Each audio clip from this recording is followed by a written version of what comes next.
ते 21 दिवस बसलोय 14 दिवस बसलोय असं प्रत्यक्षात खरंच होत असेल का? आणि आपली मुलं तरुण मुलं आहेत ती काय करतात की त्या व्यक्तीच्या मागे भुंग्यासारखी फिरतात याचा विचार केला जात नाही. मग याच्या पाठीमागे मग याला जबाबदार कोण आहे? तर माझ्यासारखी एक आई. मी स्त्रीवर थोडंसं जास्त फोकस करणार आहे. मी स्वतः स्त्री असले तरी मी या वाक्यावर ठाम आहे की प्रत्येक घरात बलात्कारी तयार केला जातो. येस, हे वाक्य माझं नीट आहे का? प्रत्येक घरात बलात्कारी तयार केला जातो. आणि हे तयार करण्याचं काम कोण करते? तर एक स्त्री. मग ती आजी असेल, आई असेल, आत्या असेल, मावशी असेल, काकू असेल, कोणी असेल. म्हणजे याचा अर्थ काय हो की आई खरंच सांगते का मुलाला जाऊन की जा रे बलात्कार करून ये, किंवा जा पोरींची नाक्यावर उभा राहा आणि छेडछाड काढ, असं म्हणते का? नाही सांगत. पण ती हेही सांगत नाही की तू कसं वागलं पाहिजे. म्हणजेच काय, ते एक साधं उदाहरण देते. माझ्या घराच्या समोर एक कपल राहतं. त्या लेडी प्रिन्सिपल आहेत एका कॉलेजमध्ये. त्यांचे मिस्टर बँकेत मॅनेजर आहेत आणि त्यांना 2 मुलं आहेत. मोठा मुलगा त्याने परवा रात्री 2 वाजता आईचा गळा धरला. का? तर त्याला 2 वाजता घराच्या बाहेर पडायचं होतं. आईने मनाई केली. त्याने गळा धरल्यानंतर ती बाई ओरडत शेजारी गेली, दरवाजा बाहेरून कडी लावून घेतली स्वतःचा, कारण हा बाहेर जाईल म्हणून, आणि धाकट्या मुलाला घेऊन बाहेर पडली. तर शेजारच्या बाईने तिला काय सल्ला दिला की अगं पोलीस कंप्लेंट कर. त्याच्यावर तो छोटा मुलगा पण काय म्हणतोय आईला की आई आपण दादाची कंप्लेंट करू म्हणजे दादा सुधारेल. ती लेडी नाही म्हणाली. आता मला सांगा, या आईने या अशा मुलाला पाठीशी घालणं म्हणजे काय? तर बलात्काराला प्रोत्साहन देणंच आहे एक प्रकारचं. तुमचा मुलगा रात्री अपरात्री बाहेर जातो आणि तो तुम्हाला त्रास देतो. आज तुमचा त्याने गळा धरलाय, उद्या लग्न झाल्यानंतर तो बायकोचा गळा धरायला मागे पुढे पाहणार नाही. जो मुलगा आपल्या आईचा आदर करत नाही, जो मुलगा जिजाऊ होत्या म्हणून राजे होते, हे आपण जाणूनच घेत नाही. आपण फक्त इतिहास फक्त अभ्यासापुरता ठेवला. आणि जो मुलगा आपल्या आईचा आदर करत नाही, तो मुलगा उद्या बायकोचा आदर करेल का हो? नाही करणार. मग याला जबाबदार कोण आहे? तर माझ्यासारखी स्त्री, माझ्यासारखी आई. आणि हे प्रत्येक घरात चालतं. तुम्ही इथे बसलेली माणसं जी असतील, ज्या कपलला एक मुलगा आणि एक मुलगी आहे, तर ती सुद्धा मुलगी सांगेल की माझ्यावर आई वडिलांचं जास्त लक्ष असतं. मी कुठे जाते, कोणाशी बोलते, फोनचा वापर किती करते. पण मुलाला ह्या गोष्टी सांगितल्या जात नाही. मुलीला सांगितलं आता 7च्या नंतर घराच्या बाहेर पडू नको, कारण हे असे अतिप्रसंग होतात, बलात्कार होतात किंवा छेडछाड केली जाते. पण मुलाला घराच्या बाहेर पडू नको सांगितलं जात नाही. ही छेडछाड करणारी मंडळी कोण आहे? तर तो आपलाच कोणाचा तरी मुलगा आहे. जेव्हा 7च्या आत मुलं घरात येतील, तेव्हा 7च्या नंतर मुली घराच्या बाहेर पडू शकतील. ही सत्य घटना आहे, ही स्वीकारा. आणि बायानो, एक नम्र विनंती हात जोडून की तुम्ही उच्च डिग्र्या घेत बसण्यापेक्षा किंवा मिळालेल्या स्वातंत्र्याचं स्वैराचारात रूपांतर करण्यापेक्षा, तुम्हाला जो आता स्वातंत्र्य मिळालंय सोशल मीडियातून, की कुठले कुठले अनेक वेगवेगळे व्हॉट्सॲपवर, फेसबुकवरून ग्रुप आहेत, तिथून तुमचे शाळा कॉलेजचे मित्र तुम्हाला भेटतात, कॉलेजमधले मित्र, मग जुनं प्रेम प्रकरण भेटतं. मग तुम्हाला असा हुरूप येतो की हा मग मी काय तरुण, मग केसाला रंग लाव, अजून काय कर, सगळ्या प्रकारचे राहिलेले कपडे घालायचे ते सगळं चालतं. संध्याकाळी किटी पार्ट्यात, संध्याकाळी 7च्या नंतर स्त्री घरात थांबत नाही, ती दारूच्या अड्ड्यावर असते. जर आई दारू प्यायला बसते किटी पार्टीला मैत्रिणींबरोबर, मित्रांबरोबर, तर मुलगी घराच्या बाहेर पडून तिच्या मित्रांबरोबर बाहेर पडली आणि दारू प्यायला बसली किंवा सिगरेट लगावत जर नाक्यावर उभी राहिली, तर त्याच्यात चूक कोणाची आहे? जे पूर्वी आपल्याकडे एकत्र कुटुंब पद्धती होती ती आता लुप्त झालेली आहे. कदाचित मला माहीत आहे की शहरीकरणामुळे आपल्याला ह्या गोष्टी, एकत्र कुटुंब पद्धती पॉसिबल नाही आहे. जिथे शक्य आहे तिथे एकत्र कुटुंब पद्धती ठेवा, कारण त्याची खूप गरज आहे. आपल्याला आजी, आजोबा, काका, मामा ही सगळी नाती लुप्त होणार आहेत, कारण आपल्याला एकच मुलं आहेत. मलाही एक मुलगी आहे. नातीच पुढे राहत नाहीत, बोलायला माणसं नाहीत. बाबा ऑफिसमधून आला की फोन घेऊन बसतो, आई ऑफिसमधून आली की तिच्या फोनमध्ये मैत्रिणीशी काहीतरी गुलूगुलू, सासूबद्दल बोल, नंडेबद्दल बोलत बसते. मुलांनी करायचं काय? मुलं घेतात, पॉनचे व्हिडिओ लावतात आणि बसतात. आपल्याला शाळांतून लैंगिकतेचं शिक्षण आजही पुण्यासारख्या सिटीत, मेट्रो सिटींमध्ये सुद्धा दिलं जात नाही. खंत आहे. आणि मग जेव्हा माझ्यासारखी स्त्री लैंगिकतेवर काम करते, तेव्हा म्हटलं जातं की गोडबोले आडनावाच्या स्त्रीने काय गरज आहे काम करायची याच्यावर. इथे आडनावाचा किंवा जाती धर्माचा संबंधच येत नाही. मुळात या जाती धर्म हे भगवंताने निर्माण केलंच नाही, हे आपण केलंय आणि ही सगळ्यात मोठी चूक आहे. भगवंताने भगवद्गीतेत, श्रीमद भागवत, सगळ्या शास्त्रांमध्ये, वेदांमध्ये 4 वर्णाची निर्मिती केलेली आहे.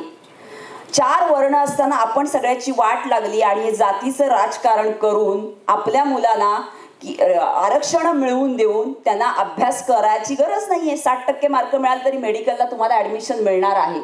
आणि इथे क्रूरता तुमच्या मनात भरली जाते की तो अमक्या जातीचा मुलगा आहे ना, तो मिळवू देत 90% अभ्यास, घासत बसू देत. आपल्याला काय, आपल्या जातीला 60%वर मिळणार आहे, कशाला घासत बसतोयस, अभ्यास करत बसतोयस, काही गरज नाहीये.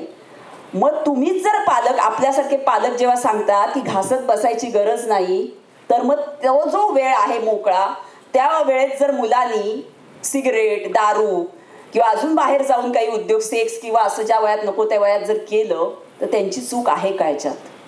मग आता ह्याच्यावर उपाय काय? असे बलात्काराचे अनेक किस्से माझ्याकडे, तर काउन्सिलिंग मी रेग्युलर करते, लैंगिकतेवर लिहिते, बोलते. मी आत्ताचा परत एक छोटासा किस्सा सांगते. अनेक किस्से आहेत माझ्याकडे, 4 तास सुद्धा मी याच्यावर बोलू शकते. आता रिसेंटली 1-2 महिन्यापूर्वीची गोष्ट आहे. एक सॉफ्टवेअर इंजिनियर मुलगा, उच्च वर्णातला, उच्च शिक्षित, त्याची बायको शिक्षिका, आणि त्यांचं लग्न झालं. लग्न आल्यानंतर 3 आठवड्याने त्याच्या कंपनीने त्याला जपानला पाठवलं 1 महिन्यासाठी, काही कामासाठी ऑफिसच्या. तर त्याने जपानवरून माझ्याकडे काउन्सिलिंग, ऑनलाईन मी काउन्सिलिंग करते, माझं ऑफिस नाही आहे, तर जपानवरून माझ्याकडे पैसे भरून अपॉइंटमेंट घेतली आणि मी काउन्सिलिंग करायला जेव्हा गेले त्याला म्हटलं काय अडचण आहे. तर त्याने मला सांगितलं की मॅम, माझं 3 आठवड्यापूर्वी लग्न झालं आणि मी आता जपानला आलो 1 महिन्यासाठी, पण 3 आठवड्यात मी माझ्या बायकोला स्पर्शही केला नाही, साधं हगही नाही, तर किसची गोष्ट वेगळी आणि सेक्सचं त्यावरूनही वेगळा. तर मी म्हटलं का, काही प्रॉब्लेम आहे का? तर त्याच्यावर ते म्हणाले, म्हटलं तुमची मिसेस काय करते? तर ते म्हणाले की शिक्षिका आहे. बघा हा, शिक्षिका म्हणजे समाजाचा खूप मोठा मूलभूत घटक आहे. तर त्यांनी काय मला उत्तर द्यावं की तिने सांगितलं, माझ्या आईने सांगितलं, ते पाप असतं. जर ते पाप असतं तर ती जन्माला आली असती का हो? आपण जन्माला आलो असतो का? नाही. मग हे त्या आईला का सांगता आलं नाही? कारण शिक्षणाचा अभाव, अज्ञान, ज्ञानाचा अभाव. शिक्षण म्हणजे काय हो? डिग्री का? की माझ्याकडे 5 डिग्र्या आहेत, 10 डिग्र्या आहेत, माझ्याकडे 4 PhD आहेत, म्हणजे मी उच्च शिक्षित आहे का? उच्च शिक्षित असणं आणि उच्च विचारी असणं, ह्या दोन्ही गोष्ट टोटली वेगळ्या आहेत.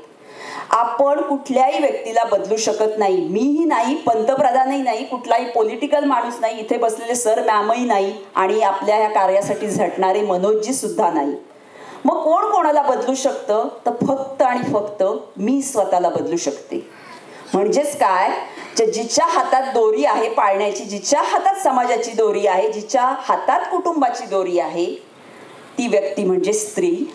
मग ती कुठल्याही रूपात असो, ती जेव्हा पुढे येईल, ती जेव्हा म्हणेल की मला लैंगिकतेचा अभ्यास करायचा आहे, मला शास्त्र काय जाणून घ्यायचंय, माझ्या सासूने अमक्या दिवसाचा उपवास केला म्हणून मला करायचं नाहीये, तर त्याच्या पाठीमागचं शास्त्र काय आहे ते मला जाणून घ्यायचंय.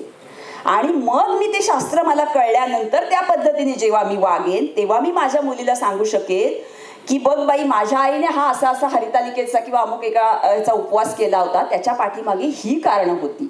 नवरा चांगला मिळावा म्हणून हरितालिकेचा उपवास करतात, हे काय योग्य आहे किंवा अयोग्य आहे? योग्य याच्यासाठी की तुम्ही सतत पॉझिटिव्ह विचार करत राहता. म्हणजे काय, तर मला चांगला नवरा मिळेल, चांगला नवरा मिळेल, म्हणजेच काय, लॉ ऑफ अट्रॅक्शन जे आहे ते त्या पद्धतीने काम करतं. ब्रह्मांडात तुम्ही जे फेकाल तेच तुमच्याकडे परत येत असतं. मग आपण काय म्हणत असतो, सतत म्हणत राहिलो की मला नवरा चांगला हवा, चांगला हवा, तर मग ते तशाच पद्धतीने तुमचा ऑरा, तुमची सकारात्मकता आणि तुमचं हे ब्रह्मांडात जी एनर्जी फिरत असते ती काम करायला लागते. हे त्याच्या पाठीमागचं शास्त्र आहे. माझ्या सासूने केलं किंवा माझ्या आईने केला म्हणून मला उपवास करायचा नाहीये, आणि हे अज्ञान तर अजिबातच पसरवायचं नाहीये. म्हणजेच काय, तर व्यासाने इतकं सारं शास्त्र लिहून ठेवलं आहे. मी आत्ता जर तुम्हाला म्हटलं की चला रे, एक मी माळा आणल्यात काही तुमच्यासाठी, तुमच्या हातात देते, आपण एक जपमाळ करू, तर इथून 5व्या मिनिटाला सगळे पसार झालेले असतील. पण मी इथे म्हटलं मनोजजी, एखादा आपण व्हिडिओ लावूया सेक्सचा, तर याच्यापेक्षा 4 पट इथे रात्रभर बसतील लोक. म्हणजेच काय की लैंगिकता वाईट आहे का हो? नाहीये, पण ते सुद्धा एक शास्त्र आहे, ते आपण जाणून घेतलं पाहिजे, त्याचा अभ्यासपूर्ण पद्धतीने उपयोग केला पाहिजे. जसं शास्त्रात सांगितलंय की तुम्ही मूल जन्माला घालण्यापुरता सेक्स करा, सेक्सचा मराठीत अर्थ काय हो? संभोग, समभोग. म्हणजेच नवरा बायको दोघांनी मिळून एकमेकांना सारखाच आनंद देणं. आपल्या घरात प्रत्येक सुशिक्षित, उच्च सुशिक्षित आणि गरीब आणि सगळ्या स्तरावर रोज घरात बलात्कार होतो. येस, रोज घरात बलात्कार होतो. स्त्री पण पुरुषावर करते आणि पुरुष सुद्धा बायकोवर करतो. हे लक्षात येत नाही. आपण काय बघतो की बाहेर झालेला शारीरिक बलात्कार आपण बघतो, पण बलात्काराचे दोन प्रकार आहेत, मानसिक बलात्कार आणि शारीरिक बलात्कार. आपण मानसिक बलात्कारावर कामच करत नाही, आपण विचारच करत नाही. नवरा आपला दारू पिऊन, सिगरेट पिऊन, मांसाहार करून घरात येतो आणि ती प्राण्यांची क्रूर हिंस्र जी वृत्ती आहे ती आपल्या ज्या मांसाहार करतो त्या उतरते आणि मग तो येऊन घरी जेव्हा बेडरूम मध्ये जातो त्या बायकोला हवंय का नाही आत्ता विचारलं जात नाही. मला हवंय, तू कपडे काढ. ही मानसिकता कधी बदलेल? जेव्हा स्त्री म्हणेल मला हे कळलंय की मला स्त्रीला एखाद्याला जेव्हा सेक्स हवाय तेव्हा माझ्या वजायनाला वेटनेस येतो, योनीला ओलसरपणा येतो नॅचरली, तेव्हा तिला सेक्स हवा असतो. ती आपणहून जवळ येते तेव्हा तिला सेक्स हवा असतो. तुम्ही जाऊन एखाद्या प्राण्यासारखं तिच्यावर जर सेक्स करायला लागला तर हा बलात्कार नाही आहे का? कदाचित कायद्याने नसेल, मॅम याच्यावर बोलतील, मी काय ॲडव्होकेट नाही आहे किंवा डॉक्टरही नाही आहे. मी या दृष्टीने जात नाही. मी मानसशास्त्रात डिग्री घेतलेली असल्यामुळे, मास्टर्स केलेलं असल्यामुळे मी मानसिक अंगाने तुमच्याशी बोलतीये सगळ्यांशी. तर मला वाटतं या सगळ्याचा तुम्ही जरूर विचार करावा. आपल्याकडे मनाचे श्लोक 205 समर्थांनी मनाचे श्लोक लिहिलेले आहेत. प्रत्येक नुसते मनाचे श्लोक जरी रोज ऐकले किंवा संध्याकाळी म्हटलं तरी प्रत्येक मनाच्या श्लोकमध्ये आपण आपल्या षड्रिपूंवर कशी मात करायची, मद, मत्सर, मोह या सगळ्या गोष्टी, राग येतो एखाद्याला भरपूर आणि त्या रागाच्या भरात आपण नको ते कृत्य करून बसतो. तर नुसते साधे मनाचे श्लोक जरी म्हटले, बाहेर आता कोणीतरी आपली एखादी निंदा करतं, काळी आहेस, जाडी आहेस, अमुक आहे, तमुक आहे, आपल्याला लगेच राग येतो. जनी निंदते सर्व सोडून द्यावी, जनी वंदते सर्व भावी करावी. नुसती इतकी 2 वाक्य जरी समर्थांनी लिहिलेली म्हटली तरी लगेच आपण शांत होतो. म्हणजेच काय तर अध्यात्म हा आपला बेस आहे. त्याला तुम्ही असं समजू नका की मी आत्ता तरुण आहे, 8 वर्षाचे, 10 वर्षाचे, 15 वर्षाचे किंवा 25 आहोत तर आपण आत्ता अध्यात्म कशाला बघायचे, बघू ना म्हातारपणी, तेव्हा माळ घ्यायचे हातात का राम हरिनाम म्हणायचं किंवा काय घ्यायचं. पण म्हातारपण कोणाला माहीत आहे का की आपण 70 वर्ष जगणार आहोत, 80 वर्ष जगणार आहोत. त्याच्या हातात रिमोट आहे. आत्ता या क्षणात जर इथून कोणाचं तरी रिमोट त्यांनी बटन बंद ऑफ केलं तर आपण काय करणार आहोत ऑडिटोरियम मध्ये असताना, आपल्याला माहीत नाही. मग आपण म्हातारपणाची, हरिनाम घ्यायला म्हातारपणाची वाट का बघायची? संतांनी म्हटलंय ना, हरिमुखे म्हणा, हरिमुखे म्हणा, पुण्याची गणना कोण करी. हरेर नाम, हरेर नाम, हरेर नाम एव केवलम, कलव नास्ते व नास्ते व गतिरन्यता. फक्त इतक्या सगळ्या बाकीच्या गोष्टी आहेत या करत असताना तुम्ही नोकरी सोडायची का? अध्यात्म करताना नाही. तुमचा बिझनेस थांबवायचा का? नाही. पिकनिक्स थांबवायचे का? नाही. तर भगवंताने, श्रीकृष्णाने, तुम्ही जर भगवद्गीता कोणी वाचली किंवा नाही माहीत नाही, खरं अभ्यासात आली पाहिजे. आपलं जे महत्त्वाचं जे मूळ आहे तेच सगळ्यांनी आपण सोडलंय. तर भगवद्गीता जर अभ्यासात आली ना तर यातले निम्मे प्रॉब्लेम हे आपोआप सॉल्व्ह होतील. मग आता मी तुम्हाला काही त्यातल्या गोष्टी सांगायला लागले तर पटणार नाही. त्याच्यात भगवंताने लिहिलंय मांसाहार करायचा नाही. ठीक आहे, काही त्यातली लोक असतील जी खूप हेवी वर्कआउट करत असतील, ॲथलेटिक्स किंवा हे आत्ताच्या बॉडी शोमध्ये किंवा अशा त्या लोकांना गरज असेल म्हणून त्यांनी एक वेळ केलं तर चालेल. पण आपल्यासारख्या सर्वसामान्य लोकांना प्रोटीन्ससाठी मांसाहारची खरंच गरज आहे का? हत्ती सगळ्यात बलदंड प्राणी आहे, मोठा समजला जातो, तो शाकाहारी आहे. मग मला सांगा, जर मी भगवंताचा अंश आहे, तुम्ही सगळे भगवंताचे अंश आहेत, तर कोंबडी, बकरी ही भगवंताचे अंश नाही आहेत का हो? आहेत. मग त्यांना मारण्याचा अधिकार आपल्याला कोणी दिला? नाही दिलेला. मग त्यांच्यात भगवंताचा अंश आहे तर आपण त्याला मारणं हे किती मोठं पाप आहे. आज मी सांगितलं तर तुम्हाला कोणालाही पटणार नाही. मला माहिती इथे 80% लोक हे मांसाहारी असणार. हे मी नाही सांगत आहे, हे श्रीमद भागवत आणि भगवद्गीतेत लिहिलंय. तुम्ही जरूर वाचा, ऐका. सगळीकडे फुकट एकही रुपया न देता आपल्या शास्त्राचे क्लासेस चालतात आणि हेच आपलं मूळ आहे. तुम्ही समजू नका की मी मॉडर्न आहे म्हणजे कोणी स्वतःला मॉडर्न आहोत मग हे काय कुठे शास्त्र आणि काय शिकत बसायचं. अरे याच्यातच सगळं आपलं आहे. दासबोधात सांगितलंय की आपण जेव्हा आई होतो म्हणजे स्त्री एखादी, तेव्हा मूल पोटात हालतं तेव्हा आपल्याला काय वाटतं? आनंद होतो. आपण तो आनंदोत्सव साजरा करतो. पण दासबोधात समर्थांनी असं सांगितलंय की ते मूल भगवंताला सांगत असतं, माझा जीव गुदमरतोय या घाणीत, या रक्तात, या घाणेरड्या पाण्यात मी आतमध्ये आहे, मला बाहेर काढ. मी बाहेर आलो की मी तुझं सतत नामस्मरण करेन. आणि बाहेर जसा तो पडतो आईच्या उदरातून, तशी त्याला माया दिसायला लागते सगळी. मग इथे कोणी जरा मोठा व्हायला लागला की मॉडेल दिसायला लागतात, तिची फिगर दिसायला लागते, तिचे बूब्स दिसायला लागतात. हा सगळी मायावी दुनिया दिसते आणि मग सगळेजण भगवंताला विसरून जातात. पण ज्याने ही सृष्टी निर्माण केली, ज्याने हे सुंदर शरीर दिलंय, त्याच्याकडे आपण सौंदर्य म्हणून, निसर्गाने दिलेली देणगी म्हणून पाहतच नाही. आणि मग बलात्कार करायला आणि या सगळ्या कृत्य करायला आपलं हात धजावतो. कारण आपण भगवंताला मानत नाही, विश्वास ठेवत नाही. पण कर्म ही अशी गोष्ट आहे, तुम्ही कुठेही जा, ती आपल्याला चुकत नाही. तर मला सगळ्यांना एक नम्र विनंती करायची आहे की कृपया लैंगिकता यावर बोलायला लाजू नका. तुम्ही घरात जर तुमची मुलं, नवरा बायको, आजी आजोबा सगळे जे कोणी असतील, मी आता जी पुस्तक मनोजजींना दिली त्या पुस्तकात एक आहे फॅन्टसीज अँड ब्युटीज इन सेक्स आणि दुसरं आहे बियॉन्ड सेक्स. प्रचंड प्रमाणात गाजलेली ही पुस्तकं आहेत. त्याचं सगळ्याचं श्रेय मी सगळ्या माझ्या वाचकांनाच देईन. तर याच्यातून मी जे दिलंय ज्ञान ते तुम्ही घ्या. आत्ताही मी ज्या काही 4 गोष्टी आहेत इथे सांगितल्या आहेत, मद्यपान करू नका, मांसाहार करू नका, विचार करा याच्यावर जरूर. कारण याने काय होतं, आपल्या शरीरात क्रूरता वाढते, राग वाढतो आणि मग रागाचं रूपांतर आपण डोकं आपलं फिरलं राग असला की आपण काही वाटेल ते करतो. बलात्कार ना असं भाषणं देऊन किंवा बोलून नाही थांबणार आहे, किंवा असे 4 वक्ते गोळा करून किंवा फोटो काढले, व्हिडिओ केले, सोशल मीडियावर बडबड केली नाही थांबणार. आया ज्या कोणी असतील त्यांनी प्लीज याच्यावर काम करा. आई वडील दोघांनी संध्याकाळच्या वेळेला, दिवे लागणीच्या वेळेला शुभंकरोती म्हणणं असेल, घरात थांबा. मुलांकडून पाढे पाठ करून घ्या. वेळ झाली? ओके. सो खूप बोलण्यासारखं खरं आहे. मला मासिक पाळीवर सुद्धा बोलायचं होतं. मला वाटतं मनोजजींना मी सांगेन की तुम्ही सेपरेट याच्यावर मला बोलायला. मी आता मला वाटतं थांबलं पाहिजे. आणि खरंच मनापासून तुमची सगळ्यांची कृतज्ञता व्यक्त करते की तुम्ही सगळ्यांनी शांतपणे ऐकून घेतलं. Thank you so much. थँक्यू.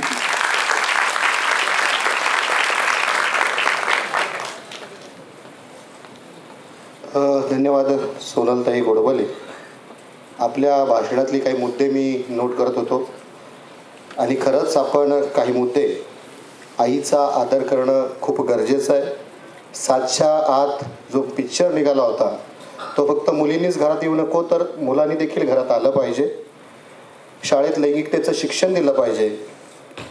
आणि काही विषयांवरती विषयांतर झालं म्हणून मी कार्यक्रमाच्या आयोजकांकडून तुमच्याकडे काही मुद्दे आपल्यासमोर मांडत आहे. आरक्षणाचा 60% काही संबंध मला असं वाटतं बलात्काराशी नाही आहे. आणि एक गोष्ट आणखी क्लिअर करतो, मी नाव घेणार नाही. ज्या मुलींनी स्वतःच्या मुलीवर बलात्कार केला त्यांचं नाव आपल्या या व्यासपीठावरती आपण व्यासांच्या नामानं घेत आहे.